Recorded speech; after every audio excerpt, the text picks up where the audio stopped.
For more than a year, the state has been investigating a local home remodeler that some customers call the contractor from hell. Well, now the state investigation that you paid for is closed on a technicality. And that's why Mark is definitely on it tonight. So, Mark, this involves a contractor named Ricky Metz that you've been investigating, since last year. What's he up to now? Well, Metz filed for bankruptcy a few months ago, and because the state failed to take action quick enough on their case, on two cases stemming from 2014, he is off the hook tonight. Now, last May, the Pinellas County Licensing Board revoked Metz's county license after dozens of complaints from consumers. But thanks to bankruptcy protection and one of the lamest investigations I've ever seen by the state, he's still licensed to work in 66 other counties across the state of Florida. Sharon Tucker hired Rick Metz back in 2014 to build a room addition, but Metz never finished the job and left Tucker's home in shambles. The roof is now totally leaking with the plywood all rotting out. It's just a dilapidated addition outside of my backyard with falling off windowsills. Nothing's done. Tucker is one of dozens of homeowners who filed 5 years' worth of complaints against Metz with the Pinellas Licensing Board. Knowing what you know now, would you have signed a contract to do this? Absolutely not. Back in May, the Pinellas Board banned Metz from doing business in Pinellas, but Metz's state license still lets him work in 66 other counties, largely because state agents with the Department of Business and Professional Regulation dropped the ball.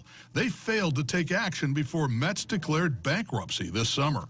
He has not only gamed the system, he has gamed every single entity up to the state level and won. So how did Metz so easily game the system this time? Here's a clue. Over the course of a state investigation lasting at least 9 months, DBPR investigators invested a grand total of 15 hours of their time and $433 of your money investigating victim complaints.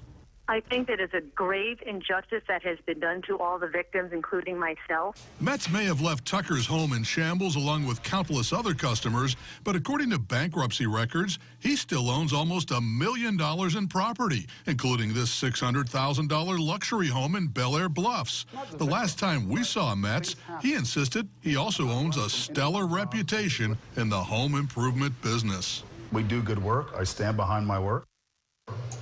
As of tonight, the state of Florida Department of Business and Professional Regulation also stands behind his work, primarily because that agency, which Floridians pay about $150 million a year to protect consumers, failed to do its job. Now, maybe if they spent more than 2 days investigating, they might have cracked this case, Rod.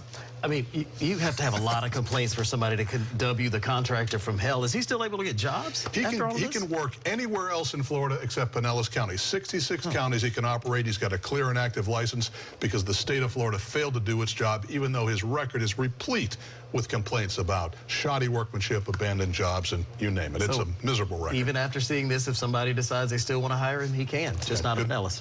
Good luck with that. All right, Mark, thank you very much. Appreciate it. Yeah.